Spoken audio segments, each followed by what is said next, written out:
जय गुरुदेव। स्वामी जी ने कहा, जय गुरुदेव वचन। मनुष्य के खून और पशुओं के खून में बड़ा अंतर है। दोनों का खून जब मिल जाता है तब कीटाणुओं में युद्ध हो जाता है। जब पशुओं के कीटाणु मनुष्य के रक्त में प्रवेश कर जाएंगे तो बुद्धि पशुओं के समान हो जाएगी।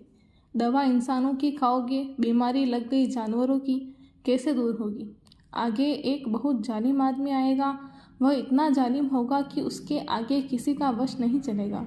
वह जो कुछ चाहेगा वह करेगा। एक अकेले ही राजनीति के बुरे लोगों को, एक बुरे आचरण के महंतों को तहस नहस कर देगा। अगस्त 1972। मैं सबका पेंट उतरवा दूंगा। हम लोगों का अपना पहनावा है, अपनी पोशाक है जिसे धारण करना चाहिए। जब तक विदेशी खान पान, पहनावा, रहन सहन हम लोगों का रहेगा तब तक हमारा सुधार मुश्किल है। अक्टूबर 1971। आगे सिर ढकने का नियम बन जाएगा।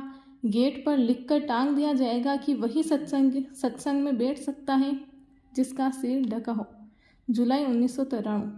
शराबी, कबाबी, जुआरी, रिश्वती, झूठे, व्याभिचारी कभी घर, समाज व देश का कल्याण नहीं कर सकते हैं। मई 1972। मोह माया में ज़्यादा फंसोगे तो निकल नहीं सकते। घाट पर बैठोगे, मन को रोककर बुद्धि चित्त को एकाग्र करके सुमिरन, ध्यान और भजन करोगे तो दया मिल जाएगी। 28 अगस्त 1993। भजन रोज करो। जिस प्रकार खाना रोज खाते हो, पानी पीते हो, उसी प्रकार भजन नित्य नियम से करना चाहिए। अंत समय में भजन ही तुम्हारा साथ देगा। दिसंबर 2002। सभी महात्माओं ने भजन पर जोर दिया है। दूसरी बात, वाद विवाद से बचो। वाद विवादे विषगना। कोई बकता है तो उसे बकने दो, तुम चुप हो जाओ। यह जड़ी बूटी है, इसे हमेशा अपने साथ रखो। जब कोई अप्रिय बोले तो चुप हो जाओ। दोनों बोलने लगे तो झगड़ा हो जाएगा। साधक जो विचारवान होते हैं वे कुछ नहीं बोलते, चुप रहते हैं। दिसंबर 2002।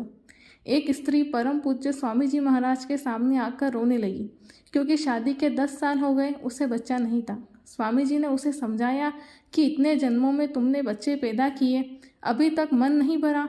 भगवान का भजन कर ले, जो शांति मिलेगी वह बच्चों में, संसार में नहीं। 1972। भगवान का भजन करने में जो शांति मिलेगी वह बच्चों में, संसार में नहीं। लोग विदेशी दूतावासों तक मेरे संदेश को पहुंचा दे कि विश्व में क्या होने जा रहा है। अन्न की कमी होगी, राजनीतिक नेताओं का महत्व और प्रभुत्व कम होगा, समाचार पत्रों में क्रांतिकारी परिवर्तन होगा, मुस्लिम राष्ट्र आपस में लड़ जाएंगे और काफ़ी जनहानि होगी। अक्टूबर 1971। गुरु हाड़ मांस का पुतला नहीं है, वह एक चेतन शक्ति है जो कण कण में व्याप्त है। गुरु का स्वरूप हर मंडल में मिलता है और वह सब कुछ जानता है। अक्टूबर 1971। विश्व की सुरक्षा परिषद अमेरिका से उठकर भारतवर्ष में चली आएगी। भारतवर्ष में कानून बनेगा और वह विश्व के सभी देशों में लागू किया जाएगा। भारतवर्ष एक नए संविधान का निर्माण करेगा। राष्ट्रभाषा हिंदी और संस्कृत होगी। विदेशों से लोग भागकर भारत में आएंगे और इन भाषाओं को सीखेंगे। महापुरुषों की मिट्टी को लेकर माथे में लगाएंगे, फिर शांति मिलेगी। अक्टूबर 1971। जय गुरुदेव।